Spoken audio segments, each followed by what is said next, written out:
Should you buy a new or used car or truck or SUV in 2025? What's better, new or used? Things have been changing and the market's shifted dramatically. But if you want to buy something that's 2 or 3 years old, that's slightly used, may have a little bit of warranty left, you can get some good deals on the luxury car market if you want to buy a Beamer or Benz and Audi, because it still gives you a little of that peace of mind, the warranty. And you can do it with a bit of a depreciation. You can get it for usually in that 70 to 80% after a couple of years. So there's value in buying a used luxury car that might be 2 or 3 or 4 years old. Try to catch it with a little bit of warranty or a little CPO.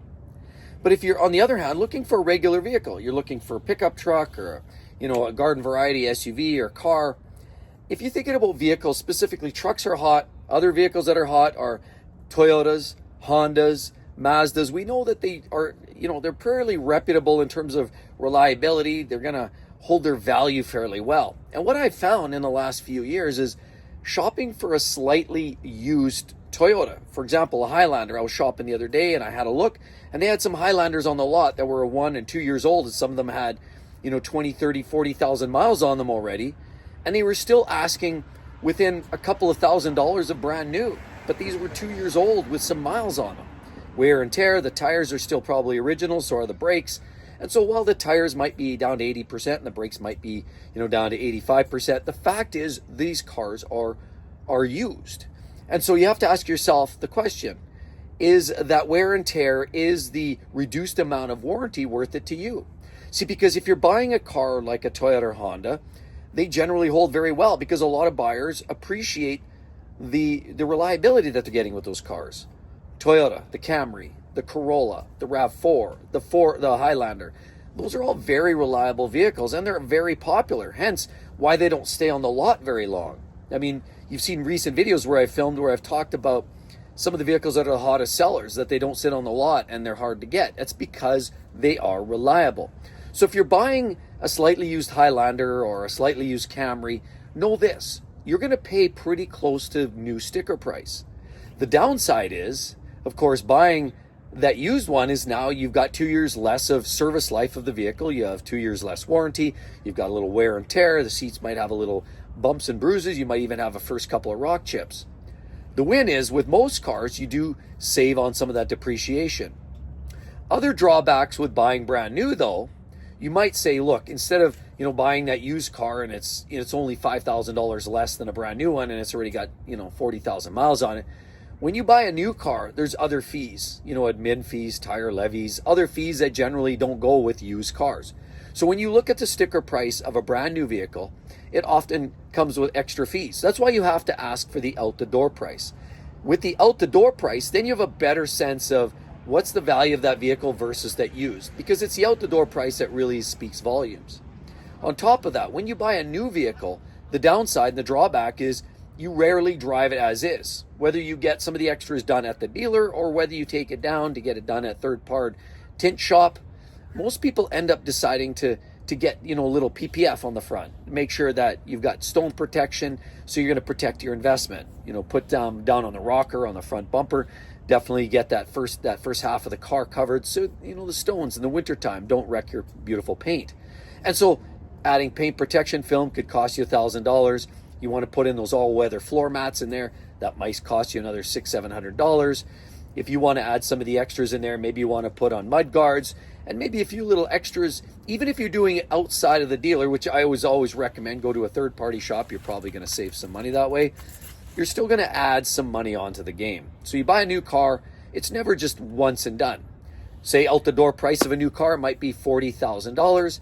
By the time you get out of there, you might actually end up spending $43,000, $44,000 if you like to outfit the vehicle. Maybe you buy a truck like this. Possibly you need a canopy on there because you like to do some work and you like to keep your stuff secure. Some of those extra costs, sometimes are part of a used vehicle. The used vehicle already, a lot of the previous owners did a lot of that. They spent the money on the PPF. They spent the money on an extra set of winter tires and rims. They might have put on a canopy. They might have put on some of those extras. Some of the money could be saved. So sometimes you really have to look at the numbers and say, is it out the door price versus the used price?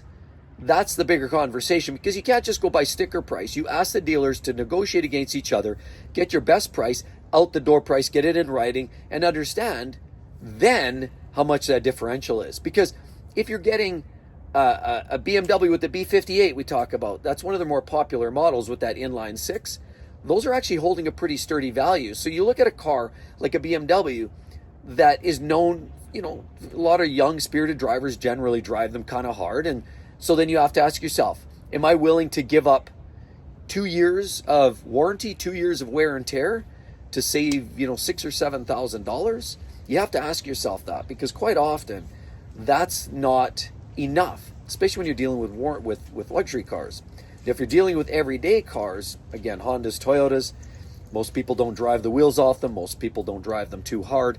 And it's a pretty safe bet buying a Camry or a Corolla. Corolla doesn't have the performance to get out of its own way, so people drive them very gingerly. And so as a result, even generally the first owners of a Corolla or first owners of a Camry, generally, as a general unwritten rule, are more conservative drivers. So as you're buying a car on the secondary market from a more conservative driver, there's a better probability of you getting a car that was not abused. So you have to ask yourself, it really boils down to the cost perspective, the cost out the door versus used. Again, generally what I've found is to buy a truck, they're usually used pretty hard. Like if you're going to buy a used truck, you might really, you know, especially 2 or 3 years old, you might want to think about buying a new truck. If you're going that far and you're still spending 80% of the price, you might want to just get a brand new one. Because most people are buying trucks are putting them to work. They're towing, they're hauling, they're getting beat up, and they're in and out with work boots, and they run hard. And a lot of people, even fleet vehicles, nobody treats them kindly. So trucks are often, even though they're built more heavy duty, quite often are subjected to a little harder duty. So if you're going to look at a truck, you either go all in and get a new one, or you just get something that's maybe 8 or 9 years old, that's maybe got, you know, maybe 70, 80,000 miles on it. It's been well kept, and it's that, you know, owned by that little old guy that maybe towed his trailer once in a while in the summer because he's retired. That's the guy you want to buy a truck from. But you generally want to either buy new or slide all the way down to something that's maybe closer to 10 years of age, because that's where you're going to start to see some of the depreciation work in your favor. If you're talking about cars, on the other hand, generic cars, same story.